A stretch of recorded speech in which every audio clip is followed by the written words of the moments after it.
I played 2 Lady, 1 Lovely. When I was building the deck, I was thinking if I wanted to go up to 3 Lady, but I think it's just too many, and you want to see furniture, not the ladies themselves in hand. That's fair. In terms other ones, the new card, Arius the Butler, absolutely phenomenal. I loved seeing it. It allows you to turn 1, activate Daruma Cannon or D-Barrier or Big Welcome, like any of your power traps, and you just end your opponent's turn, or at least make it so that they can't play well. And of course, you know, Chaos Angel with Ariana. Speaking of which, I play 3 of her and 1 of the pink one. Idea today was because I played a heavier trap version. Pink one goes into Ariana. If she goes free, then you know that they don't have Ash. And half the time, you can dodge like Imperm and stuff with her if you send like Big Welcome. Overall, she wasn't as great as I thought it would be, so I'm probably gonna cut her. And for the furniture, these are maxing out on all of them: stove, the chandelier, and the clock. And then the honorary, excuse me, furniture, backjack. Drawing this plus the furniture is absolutely great, and especially since I'm playing a heavier trap version, this means I can have multiple interruptions on your opponent's turn, especially with Arius. So just loved it. And also because I'm not playing Prosperity in this build, this acts as a pseudo Prosperity as well. That's all for the monsters. 1 spell, best spell, need the spell. You need this spell because it gives you the grind game against Unchained. Very good, especially for the sauce that I have in my side deck. So this is very much needed. Didn't see Unchained today though, but I had it ready for it. And in terms of the trap cards, we'll go max on Big Welcome, max on Welcome. Because we're doing heavier furniture, heavier with Arius and traps, you want as many hits as possible, so you go to 3 for this one. And then obviously for siding, you can go down to 2 or even 1, depending on what you want to go in. And then for some power traps today, we've got 3 of the best card in the set. So this stops and just interrupts your opponent's turn because, you know, they can't link summon face down cards, thankfully. So good hit with any of the cards before.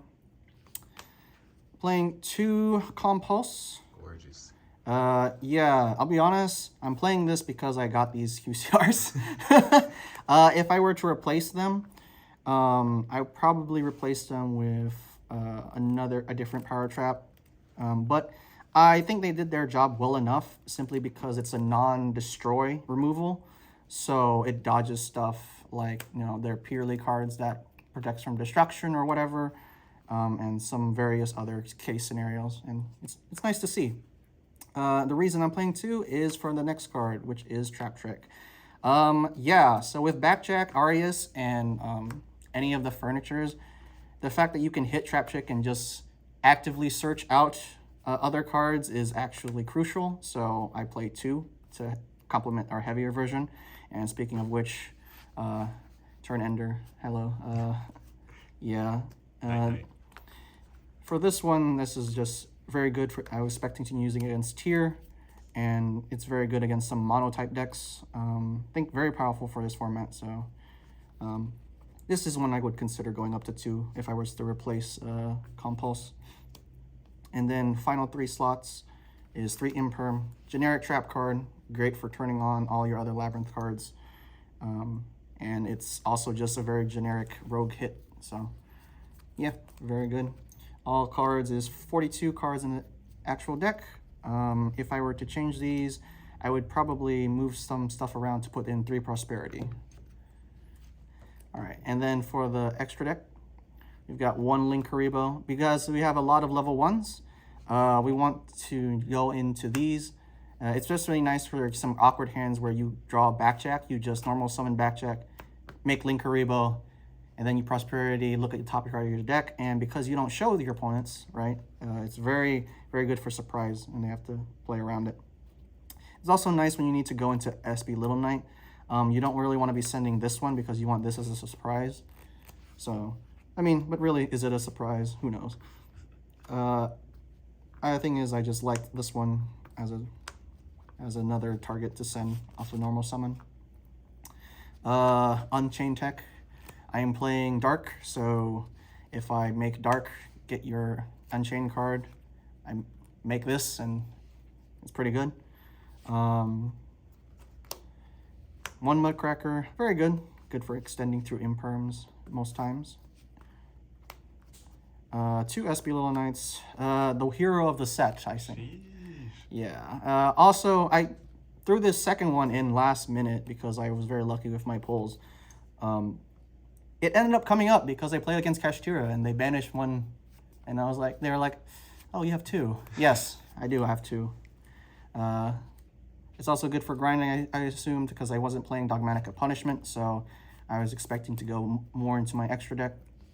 End up coming up a lot. Two Darks. Same scenario. I figured some awkward hands I can make Dark crash into something, search a starter or something for follow-up. Also good for making into SP, because, you know, take their SP or something. It's very good overall. Last Link, White Woman.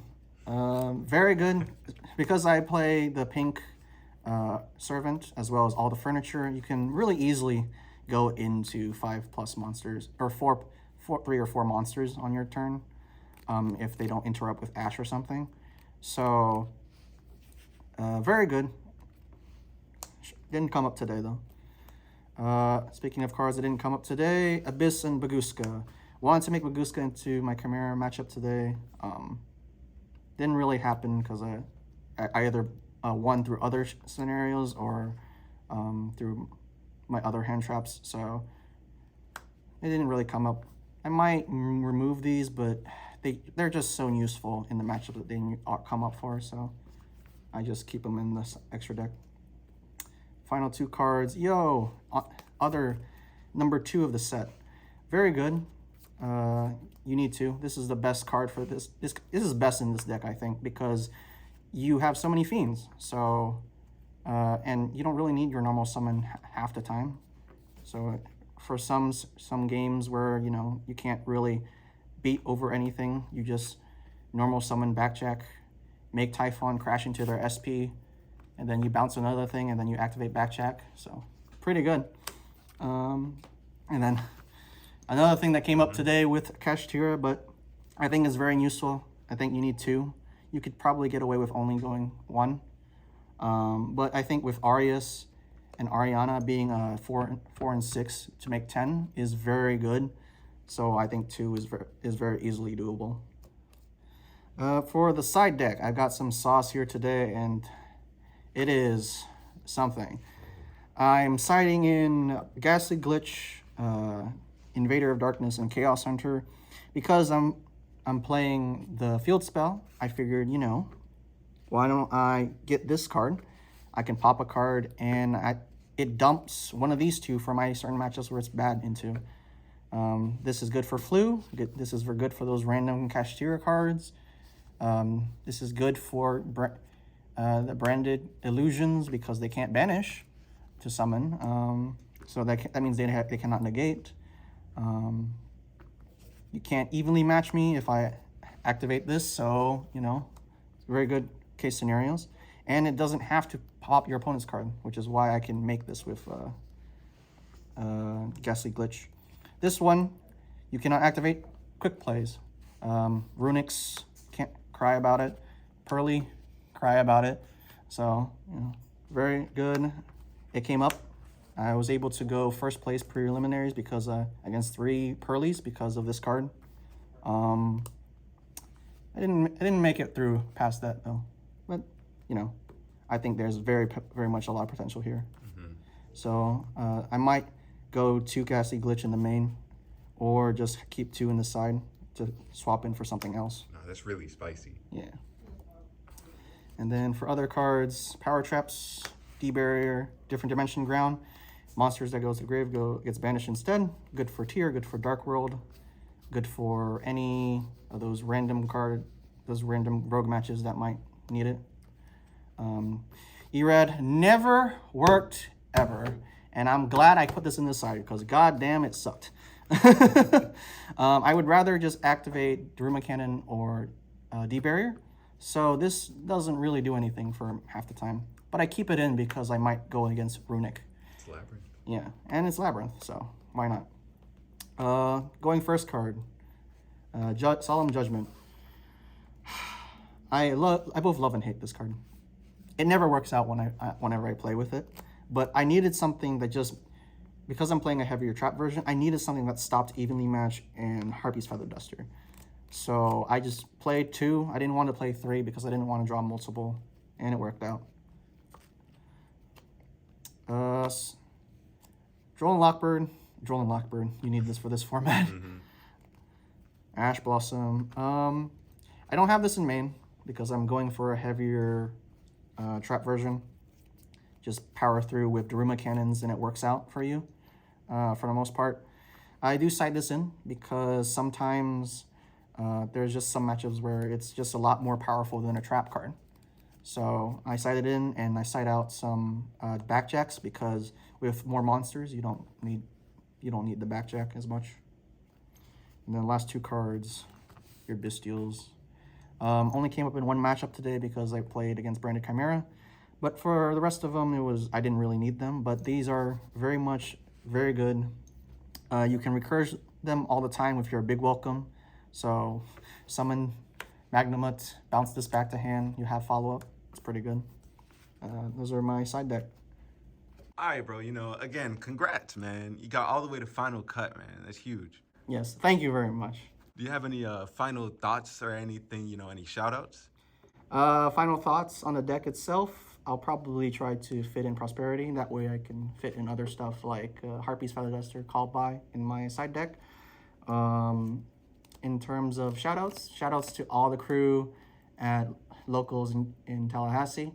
Shout-outs, you guys helped me build this deck and playtest, and it's been fun learning Yu-Gi-Oh! Alongside all of you. And shout-outs to you, Ethan, the cameraman, as well as the man who's got the golden hands, giving me the box with all the good stuff. Not really much else. I'm excited to see how far I can take Labrynth. Hey, well, thanks again, man. Good luck. Thank you.